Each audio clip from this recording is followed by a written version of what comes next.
Okay,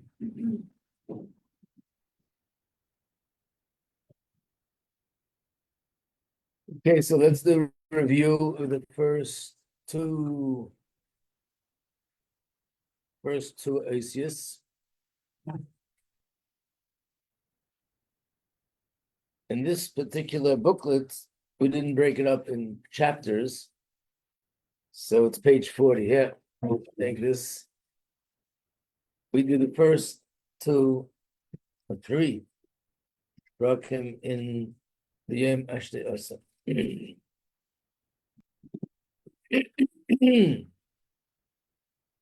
Okay, so these are the terms.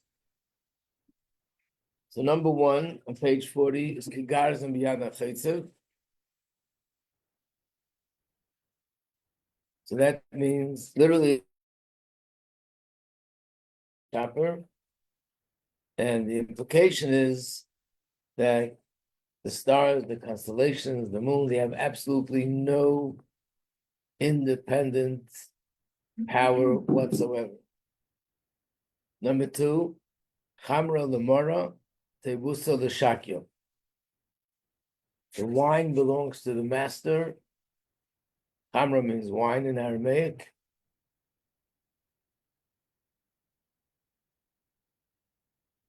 The tevusa, like the word tova, the thank you, the shakya, goes to the waiter. Which means that even though Hashem, they believe that Hashem is in charge, but they believe that there's some degree of independence that the forces of nature also have. Good morning. So that's the same like, yes, the owner of the master of the house owns the wine and everything else, but you still give thank you to the waiter because there's a little bit of an input that comes just from the waiter, the way they do things. Just reminds me of this, when little boys start learning Gemara. So one of the things that teachers teach us, Gemara is, the way the Gemara is written, now everything is with the English, and you have commas and question marks. But the original Gemara, there's no commas, no question marks, no stop, no nothing. And also there are a lot of words that are similar. So if you see this word chamra in Aramaic means wine. The teacher would say, chamra also means a donkey. So you're learning Gemara, how do you know if it's a donkey or if it's wine? But the answer is, if it's in the cellar, then it's wine. If it's in the stable, it means it's a donkey. Basically, what it means is you have to see where the word is. What does it say before? What does it say after? In what context is it written? But yes, the word itself could mean two things. Number three, alakoda lakaya. What is that referring to? Right. That means that the Klippas, even though they consider themselves gods, and those who believe in them consider them gods, but they still consider Hashem the God of all the gods. Number four, when it says that it's also Avodah Zarah B'Dakos, what does B'Dakos mean?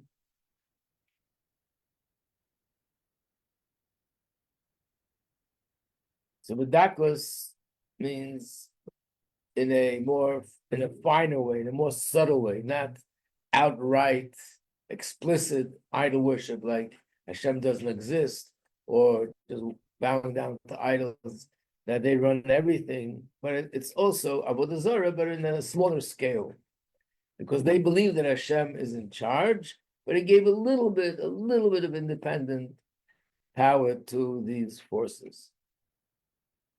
Elikim Acherim is another word for Avodah Zarah, and of course it comes from the Torah where it says, "Do not worship other gods." Elikim Acherim in the Asar Sadugos. I think number 6 belongs already to the next chapter. Okay, so let's go to the questions. The questions are on page. Well, there are no questions. Any questions in the beginning? Maybe there are no questions in this one. There's a question. What? On page 49, You say 39? 49. Oh, 49. It's at the end. Okay.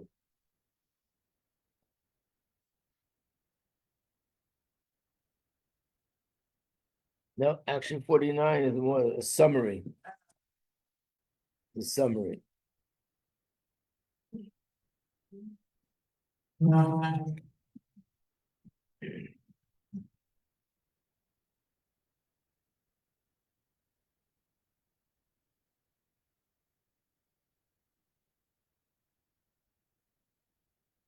What we learned up until now, up 1 and 2 is mainly questions, and number 3, Ois Gimel, is where the Maimon starts explaining, and explains the idea that, thank you very much, explains the idea that, what does it mean? There are 2 levels of how the mistake, in other words, he's describing how Avodah Zarah evolved. First, there was an opinion that was not so severe, which is Chamra Lemora Tevusa L'Shakya. The wine belongs to the master, and you say thank you to the waiter. So they believe you have to say thank you to the stars and the constellations. Number 1, because you have to show gratitude. And number 2, if they have a little bit of an opinion, then if I say thank you to them, I'll get more. Yeah. Is this Shifu?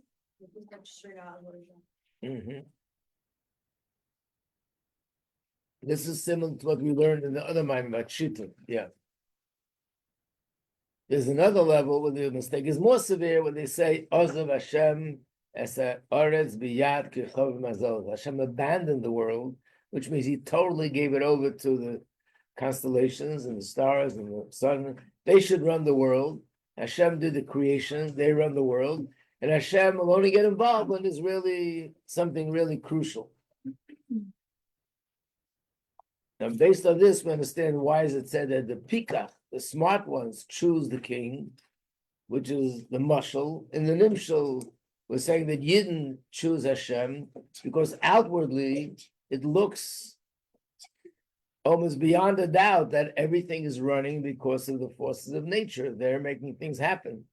We see the connection. The forces of nature are a certain way and things happen a certain way. So the idea that we can recognize and look through all the things that seem to be distorting our pure vision, that as if they're intermediators, that they are the ones that make things happen, and we see that everything's from Hashem, and everything that's involved, this is only like an axe in the hand of the chopper. They have no free choice. Yes, it goes through different mediators, but they have no independent power. That takes a lot of wisdom to see through it and recognize that. So now we'll go to Oiz Dalet. Go back. Yes.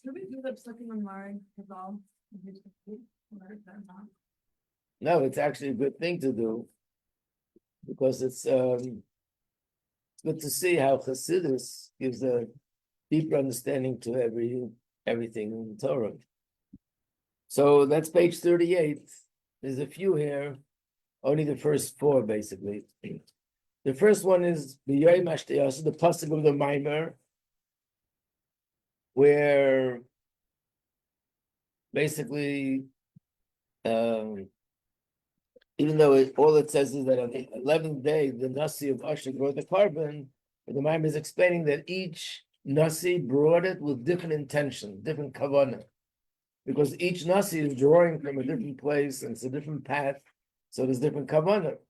And the Maimer explains the kavanah here is Asher from the word fortunate, like Ashrei or Ashreinu. And it means we're fortunate because we chose Hashem and Hashem chose us. The second one is a pasuk in Eichel. It says, Chelki Havaya Omra Nafshi. My soul said, my portion is Hashem. What does that mean? So in the Maimer explains this is the mashal with the king, that there are 3 ministers that come together with the king, and there are certain people that say, I'll choose this minister, like this minister resonates with me. And another one says, no, this minister resonates with me. And a third one says, this minister resonates with me. But the pikach means the smart one, he says, no, I'm going to choose the king. That's Chelki Havaya. Amranakshi, my soul says, my chelik, who am I choosing? Hashem. Number 3, Mishichmai Ulamayla, Lavay Mikolam. Literally, this means that the king, Shaul, his shoulder was higher than everyone in the nation. Means he was very tall. His shoulder was higher than other people's heads. Like someone said, and it's probably true, that's where the expression comes from, head and shoulders above the rest. In other words, that he was very tall. Chassidus explains it means that his midos, which the midos of the king are higher than the intellect of the smartest people in the country. Of course, talking about a true king, the way a king is supposed to be. Like David HaMelech, Shlomo HaMelech, and other Moshe Rabbeinu and kings like that, that he's on a much higher level spiritually than the rest of the country, to the extent that his midas are superior to other people's intellect. Where is that from? Where is it from? Yeah. The pasuk is in the booklet, the one that has references, and the booklet with the references, it's from Shaul HaMelech, so it's in Shmuel.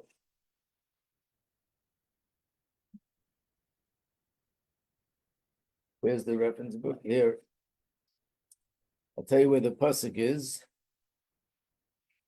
The pasuk is page 18 in the reference book. The rest, number 4 is what we just said. Ozal Hashem Asar B'Yad Kechavim Azalos, which means Hashem abandoned the world. He created it, and then he left it into the hands of the stars and the constellations. They should control things, and Hashem is not involved in the day-to-day managing of the universe, which is absolute avodah zarah. So now let's go to Ois Dalet, page 204. So this is the Mamar Beyom Ashtei Asar, and the Rebbe said, Tavshin Lamed Aleph, 5731, which is 1971, and we're learning from the Sefer Maimorim, Sefer Lessons in Sefer Maimorim. So page 204. Omnam, however, Shahamedrash maybe Mashal Azav Melech Reduchsin, being that the Medrash brings a mashal of a king and ministers. Av Shamashal Habashal Aduchsin in Balei Bchira. In the mashal, these ministers are people that have free choice, which means that the mashal is supposed to be something that describe the nimshal. So here the mashal doesn't fully describe the nimshal, because in the mashal, the ministers do have free choice to do things the way they understand. Therefore, lochein mistaber loymar shapchir b'haduksin, when people say that I choose this officer, I choose this minister, yichaylu ligram she'ashpia yesel le'elu shebachro b'hem. So in the mashal, it's actually true that if somebody say, I want this minister, it's like saying, if I'm going to vote for this person, as we see in the world of politics, then that person will do you favors. So there is a concept that by choosing somebody who's not the king, I'll get certain benefits. This minister is in charge of a certain department, and if I choose him, he will be able to give me benefits in that department that he's in charge. But like a nimshul, so this is not like in the nimshul, because the nimshul, worship of the idols, mazolas, that doesn't help anything. They don't have the choice to say, okay, you bow to me, so I'm going to give you more. They have no free choice. So in that sense, the mashal is not sort of accurate. Move on. From this, it's understood that the fact that the pikach, the smart person, says, I will choose the king, because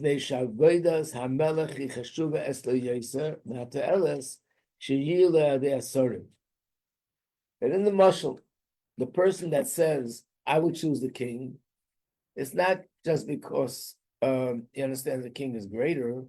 He recognizes that if he chooses one of these ministers, let's say there's the minister of finances.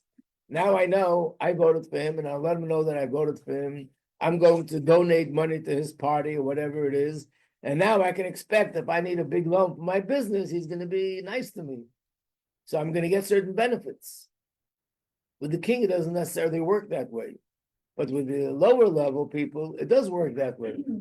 So therefore, when it says that he says he chooses the king, it means like this. In spite of the fact that I will get more benefits from the minister, I still choose the king. Again, because in the mashal, they do have the free choice. And in the mashal, if I'm showing them that I care for them, or I'm helping them, or I want to be there under their jurisdiction, that will encourage them to give me more. So why does he choose the king? It must be because he recognizes that choosing the king, that's more important. Not because I might get less benefits, but that's a greater thing. And that's why he's choosing the king. How do we translate this in the Nimshal with Hashem? So it's understood the same with the Nimshal. The main reason that the nations of the world worship the sun and the moon and the constellations, and Yidden only worship Hashem. It's not necessarily because the nations of the world, they make a mistake and they think that these entities have free choice. And we know the emes that they're only like an axe in the hands of the chopper. No, there's actually a deeper reason that makes a difference between us and them. But the nations of the world, the ikar is the sustenance that they receive. So therefore, they go by what will give them more sustenance. Where will they get more benefits? Beit Yisrael, but by Yid, the ikar who lavedes hamelech. The primary thing to the Yid is to serve the king. Whether I get more sustenance or less sustenance, more benefits or less benefits, that's not what makes my decision. My decision is that I want to do that which is more emes, which is more important, which is higher.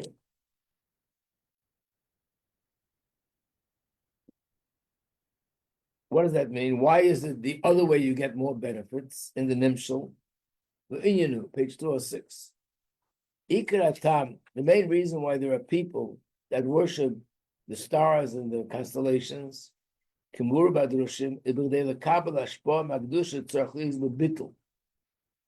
to receive from Kedusha, person has to be the bittul.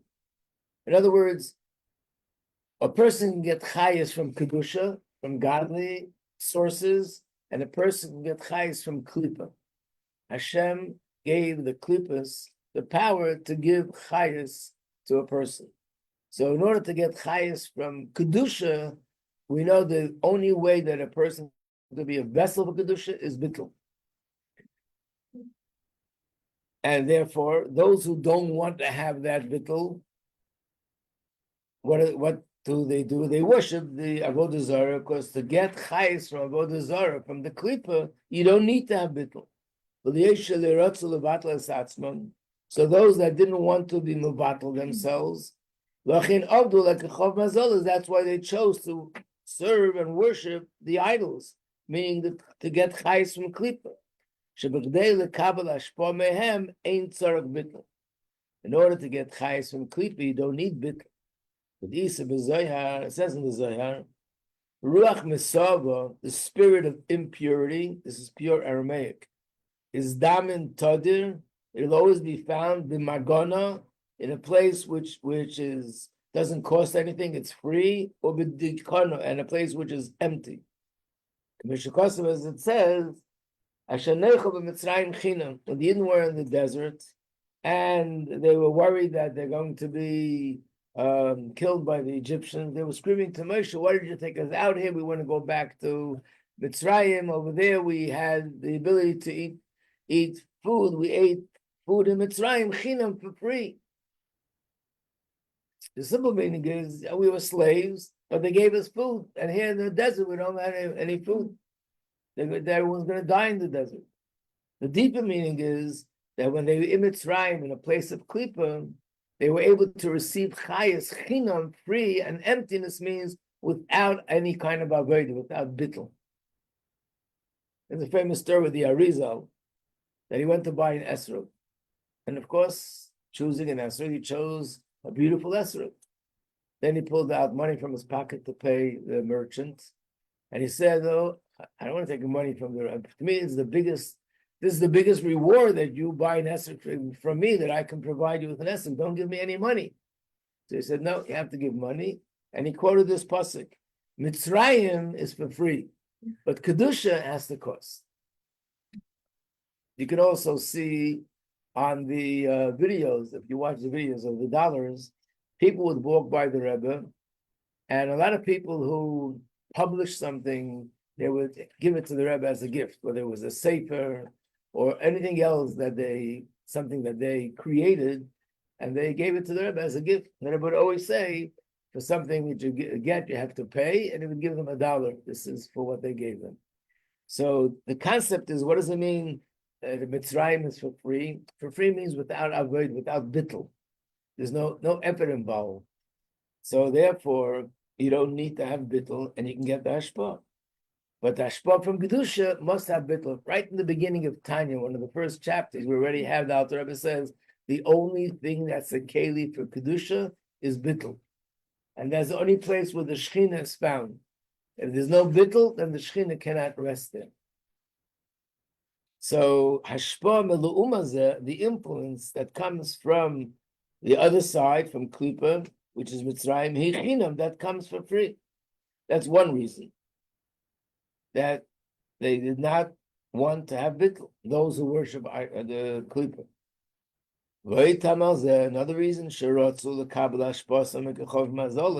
that was a person who doesn't have Avera, he's alive, has money, has a home, and sometimes he has even more than someone else, which we'll learn about later, which basically means he's getting chayas.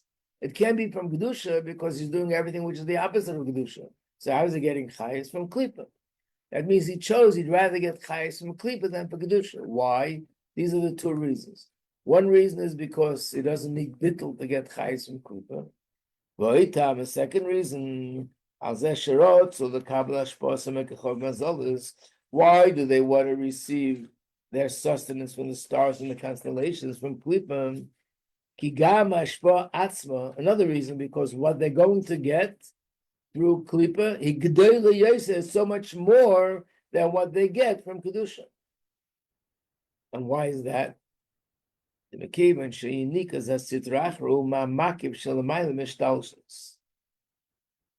Klippa gets chayas from makif. In other words, what does it mean that in Kedusha we don't get in abundance? Because Kedusha is something which is a pnimi, a light of Hashem that comes from an internal place in Hashem. And when Hashem gives us this light, it becomes internalized within us. But because it's something which is internalized, therefore it's measured according to the recipient. It's like thinking, let's say, use Seichel as an example. If a Rav is teaching students Torah, is teaching them Gemara, so he can only teach them according to their intellectual capacity. If they're beginners, he can only teach them what a beginner can understand.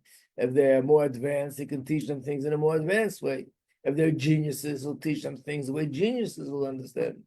Because they have to absorb it, the pneumius. Absorb the pneumius, they have to be a keli. So the light of Hashem that's absorbed the pneumius, that comes from Kedusha. And if it comes from Kedusha, there's all sorts of rules, what you could get, how much you can get. If you keep Shabbos, then you're a keli. If you don't keep Shabbos, you're not a keli. You eat kosher, you're a keli. If you don't keep kosher, you're not a keli. What you see in the world of Klippa, people are full of Klippa, which means they're not doing the right thing. Obviously, it means that the measurements of the keli are not there. The criteria to be a vessel for chayas is not there. They're violating this and they're violating that, and they're bad and they're doing this and doing that, and yet they're getting chayas. Why? Because they get chayes from klipa. And klipa gives chayes without any kind of accounting. There's no account. What do we mean no accounting? So the explanation is they get chayes from makif. And makif means something which is not internalized, and therefore it's not measured according to the recipient. So even if the recipient is not qualified to receive, they can still receive. I mean, a very almost maybe silly gashmistic commercial would be like we said, you pour water in a cup, the amount of water can go into the cup is as big as the cup. If the cup is 7 ounces, it can only receive 7 ounces. And if it's 10 ounces, the cup could have 10 ounces. What if the water is surrounding the cup? Then the entire Atlantic Ocean could surround the cup. Because it's not going in, it's around.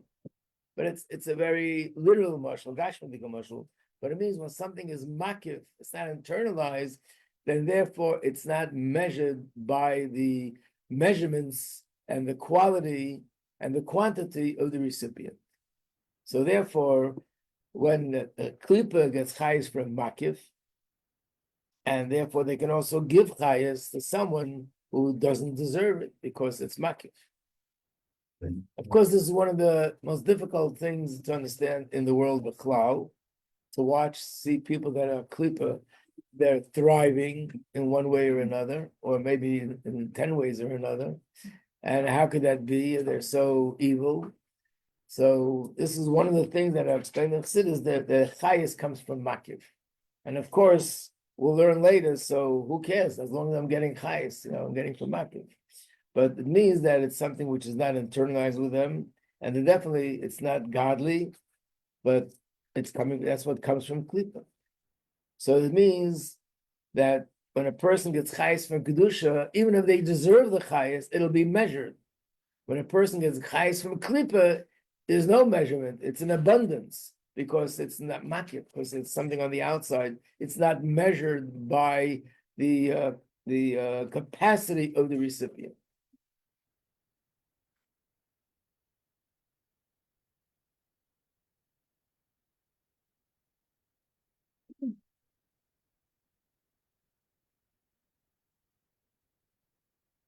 Page 209. Now we can understand deeper the mila of the smart person that chooses the king. Now we can understand more and appreciate the quality of Yisrael. Which means, even though in order to get from Kedusha, number one, there has to be bittul. Translating bittul in practical terms means there has to be avodah. I have to work hard. I have to give up something myself. I have to give tzedakah. I give away myself money. I give away my time. I have to go out of my way to do one thing or go out of my way to do another thing. I have to restrain myself. I can't eat this and I can't do that. I can't go here. All these things are really an expression of bittul. And there's a mimer from the Frierdiker Rebbe where he explains, it's actually a mimer which we have in our curriculum, so maybe some of you who we had before remember, it was a mimer called Lech Lecha, where he explains that in essence, all the mitzvahs is really one nekuda, the nekuda of bittul. But 613 different ways of expressing bittul. When I give tzedakah, it's bittul with my money. When I'm learning Torah, it's bittul with my seichel. When I'm doing something else, it's bittul that's connected to my desire for eating food. In Tzaras HaMishpacha, it's bittul in that area. Everything is bittul. In fact, that's why it says, for example, tzedakah. Imagine a person who has money, or he has a lot of money, and he puts away all the money for himself, and he puts away money for the future, and he buys a few houses in different places around the world, and he has his yacht, and he has his private plane. And then whatever's left, like he has really nothing. He once asked this, there was someone called Mr. Stone. He lived in Cleveland, a very, very big Baal Tzedakah. He gave a lot of tzedakah. So he was once interviewed and said, why do you give away so much money? So he said, I can't eat more than 3 times a day. What do you want from me? But there are people that still find what to do with their money. And after everything, like I already provided myself with anything that's imaginable, now there's extra. And the extra I give to tzedakah. So the Pri Rebbe says, technically, he observed the mitzvah of tzedakah. But in reality, as far as the content of tzedakah, he didn't observe the mitzvah. The content is to give of myself. This kind of tzedakah means I'm not giving everything of myself.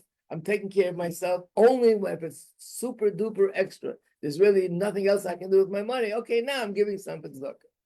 And of course, every person, even if you're not wealthy on a smaller scale, it applies to us that when I give tzedakah, I'm giving of myself. So all the mitzvahs are really bittul. And therefore it says, bittul means avodah v'yagiyah. To be able to have to work hard, I have to make an effort. Every mitzvah comes with an effort, and every avera that I don't do is there's a struggle, it's a challenge. I have to refrain from doing an avera. That's the bittul. Number one. Number two, even after all that, and I finally am a keli to get sustenance, gam oz hashpa b'midi lebagbala. What I get is limited. Lefi midas aveda. It's limited and it's measured according to my avodah. Mikol Mokum, even though it has these two sort of disadvantages, they're ready to forego this abundance of hashpah, that they could have a lot of money and a lot of hashpah. And they're also foregoing the fact that they could have had all this without working so hard and having to go through this avodah bittul, and they serve Hashem because they know this is the emes, so they serve Hashem. So that requires wisdom.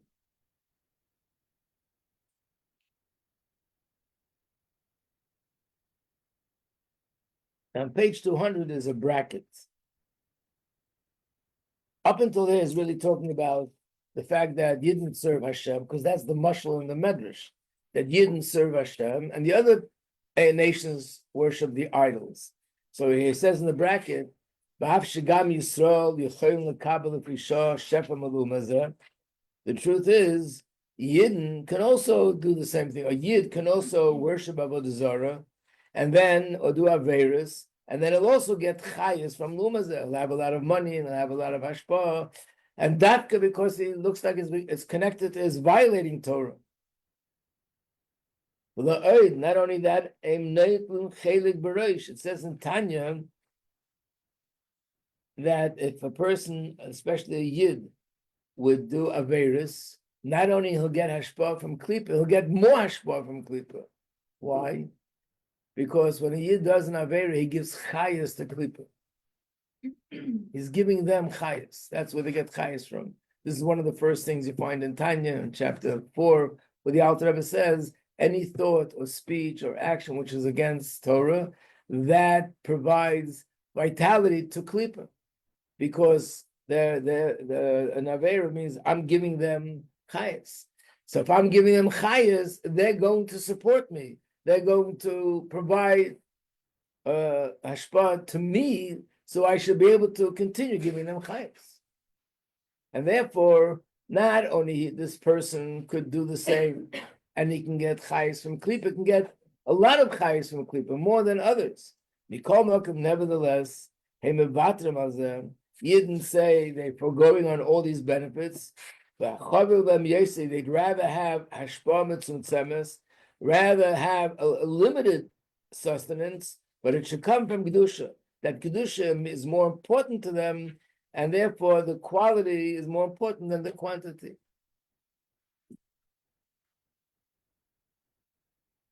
The way the Maimon is going to go, he's going to explain what he just did now, and then he says, but that's not enough, we got to go deeper, and that's not enough, we got to go deeper, it's not enough, we got to go deeper. All different levels in why to choose the king over the ministers.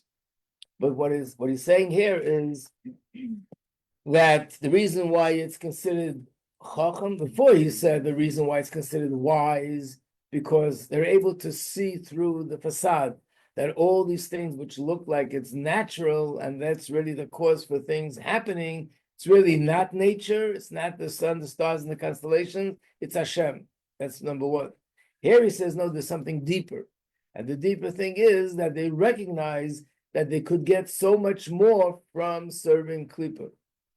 And serving Klippa, they would have to have less bittul. And yes, they're ready to forgo and all that, work harder and go through difficulties. And after going through all the difficulties, what they get is going to be measured and not in abundance. And yet, they're ready for that because what's more important to them is to get from Kedusha, not to get from Klippa.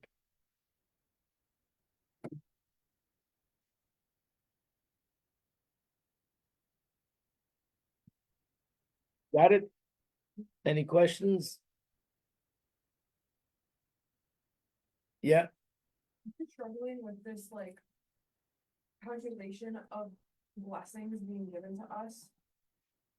Is it more so that when we're in line with Kedusha, it's just a better like pipeline to receive? What's this hashtag exactly? What's the cheshbon? The cheshbon, the accounting is that I receive, it's like saying begashmis. If you work for a week, you'll get paid for a week's worth of work. Mhm. If you work for a month, you'll get paid more because you worked a month.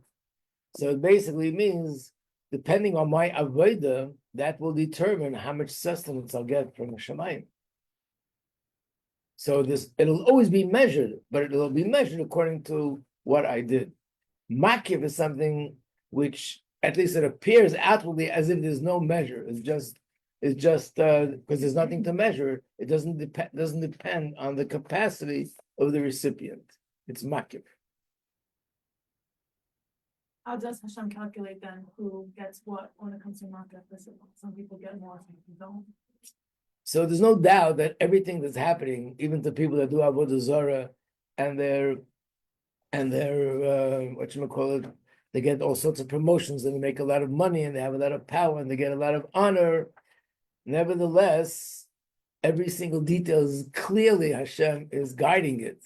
So when we say that it's maki without an accounting, it's like everything else. It means that the way it appears, the way it comes down to this world is as if there is no cheshbon, it's just being poured down and whoever's there just gets it. Why? Because it's coming from makiv. That's the way it appears. But of course, if a little piece of grass is shaping back and forth, there's hashgacha pratis is making it happen. Solely that. Even though sometimes we see, like I mentioned this morning before everybody walked in, that the different kind of miracles happening today. But one of them is that over the past few months, a few countries, that the leader of the country came out in opposition against Israel, and one of them is Canada, and the Prime Minister of Canada came out with, number one, he said if Netanyahu would come there, he would arrest him. He came out asking that other countries should come out with France and Canada as well, a weapons embargo against Israel. America shouldn't send them, no country should send them weapons, and criticizing Israel and saying that what they're doing is what they call just murdering people, not recognizing that Hamas has anything to do with the price of fish. Basically, yesterday he had to announce his resignation.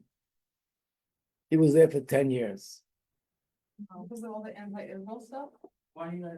What the reason is, you're asking me if I'm not in charge, Hashem is in charge, but it's interesting observations. This happened in France, this happened in Canada, this happened, I think, in South Africa, and one more country, that the head of the country was, and these are people who were in power for a long time, and then something happened, boom, they're down. Wow. And Majeski said I just want to say, so what I'm saying is there are things that are happening, but the mere fact that he was in power until now was not understood. It should have been, you do something wrong, boom, but that's not the way it works with Klippa. It looks like as if there's no cheshbon. This person didn't deserve, because look at all the evil things that he's doing, and nevertheless, he was empowered, that because of Makif. But then, what the thing with Makif is that it has its time, we'll learn about this later. Ultimately, it falls apart. I want to explain this more tomorrow. By the way, this is the hardest thing to understand in Golos, I think. The hardest thing to understand in Golos, why do we see tzaddikim suffering, and why we just see Rishayim prospering? It's probably nothing more difficult than that. So no matter how much we explain, it'll still be difficult, but we'll talk about this more tomorrow. Yeah. sorry, I was late, I'm sorry, but who say that they're, they, because they are like the Kedusha. The Tzaddikim or the people are just being things right. When it says they, the two parties are Umas Ha'olam, nations of the world versus Yidden. So the they and the Kedusha is Yidden. If you're referring to it. Or which they are you talking about? The recipient they or the giver they? The Kedusha they is Yidden. Okay. Yeah. Okay. Rabbi Majeski, I don't know, it's not like saying, well, if you don't understand it fully, like this Ashwin would like, when you do something good, then Hashem gives us bracha, like that's kind of. Right. Yeah, that's the chesed. Really? What happens to all of this? Hashem loves you anyway.